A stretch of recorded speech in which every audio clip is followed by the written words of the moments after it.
ಈಗ ಪ್ರತಿ ಕುಟುಂಬವನ್ನು ಕಾಡ್ತಿರೋ ಅತಿ ದೊಡ್ಡ ಯಕ್ಷ ಪ್ರಶ್ನೆ ಈ BJP ಸರ್ಕಾರ ಸೆಂಟ್ರಲಲ್ಲಿ ಬಂದಾಗಿಂದ ಈಗ LPG ಗ್ಯಾಸ್ ಸಿಲಿಂಡರ್ ಹೈಕ್ ಮಾಡಿದ್ದಾರೆ. 60 ರೂಪಾಯಿ ಮಿನಿಮಮ್ಮಿಂದ ಇನ್ನೂ ಎಷ್ಟೆಷ್ಟು ಹೈಕ್ ಆಗುತ್ತೋ ಗೊತ್ತಿಲ್ಲ. ಹೋಟೆಲ್ ಉದ್ಯಮಿಗಳಿಗೆ ಕಮರ್ಷಿಯಲ್ ಸಿಲಿಂಡರ್ ಸಿಗ್ತಿಲ್ಲ. ಪೆಟ್ರೋಲ್ ಡೀಸೆಲ್ ಯಾವಾಗ ಹೈಕ್ ಆಗುತ್ತೋ ಗೊತ್ತಿಲ್ಲ. ಯಾಕೆಂದರೆ ಇಂಡಿಯಾ ಪಾಕಿಸ್ತಾನ ವಾರ್ ನಿಲ್ಲಿಸೋಕ್ಕೆ ನಮ್ಮ ಪ್ರಧಾನಿಗಳಿಂದ ಆಗ್ತಿಲ್ಲ. ಅವ್ರಿನ್ನು ಇಸ್ರೇಲ್, ಅಮೇರಿಕ, ಇರಾನ್ ವಾರ್ನ ಎಲ್ಲಿ ನಿಲ್ಲಿಸ್ತಾರೆ? ನಮ್ಮ ದೇಶದ ವಿಚಾರಕ್ಕೆ ಬಂದಾಗಲೇ ನಮ್ಮ ಪ್ರಧಾನಿಗಳು ಮಧ್ಯಸ್ಥಿಕೆ ವಹಿಸ್ತಾ ಇಲ್ಲ. ಇನ್ನು ಬೇರೆ ದೇಶಗಳು ವಾರಲ್ಲಿ ಇವರು ಮಧ್ಯಸ್ಥಿಕೆ ವಹಿಸಿ ನಮಗೆ ಕ್ರೂಡ್ ಆಯಿಲ್ನ ತರ್ತಾರೆ ಅನ್ನೋ ನಂಬಿಕೆ ನನಗಂತೂ ಇಲ್ಲ.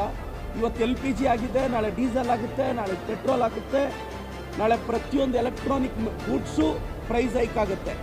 ಇಷ್ಟು ಮಾತ್ರಕ್ಕೆ BJP ಅವರು ಸೆಂಟ್ರಲಲ್ಲಿ ಅಧಿಕಾರಕ್ಕೆ ಬರಬೇಕಾಗಿತ್ತ?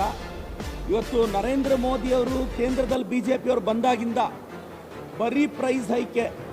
ಜನಸಾಮಾನ್ಯರು ಒಂದು ಯೋಚನೆ ಮಾಡಬೇಕು, ನೀವು BJPಗೆ ಮತ ಕೊಟ್ಟಕ್ಕೆ ಅವ್ರು ಕೊಡ್ತಾ ಇರೋ ನಿಮ್ಮ ಕೃತಜ್ಞತೆ. ನೀವು ಕಾಂಗ್ರೆಸ್ ಓಟ್ ಹಾಕಿದ್ರಿ, ನಾವು ನಿಮಗೆ ಗೃಹಲಕ್ಷ್ಮಿ ಕೊಟ್ವಿ, ಗೃಹ ಜ್ಯೋತಿ ಕೊಟ್ವಿ, ಯುವ ನಿಧಿ ಕೊಟ್ವಿ, ಎಲ್ಲ ಯೋಜನೆಗಳನ್ನ ಕೊಟ್ವಿ. ನೀವು BJPಗೆ ಓಟ್ ಹಾಕಿದ್ದಕ್ಕೆ ಅವ್ರು ಏನು ಕೊಡ್ತಿದ್ದಾರೆ? ಸಿಲಿಂಡರ್ ಮೇಲೆ ಪ್ರೈಸ್ ರೈಸ್ ಮಾಡ್ತಾ ಇದ್ದಾರೆ. ಸೊ ಈ BJP ದೇಶಕ್ಕೆ, ನಾಡಿಗೆ ಮಾರಕ ಅನ್ನೋದು ನನ್ನ ಅಭಿಪ್ರಾಯ ಸರ್.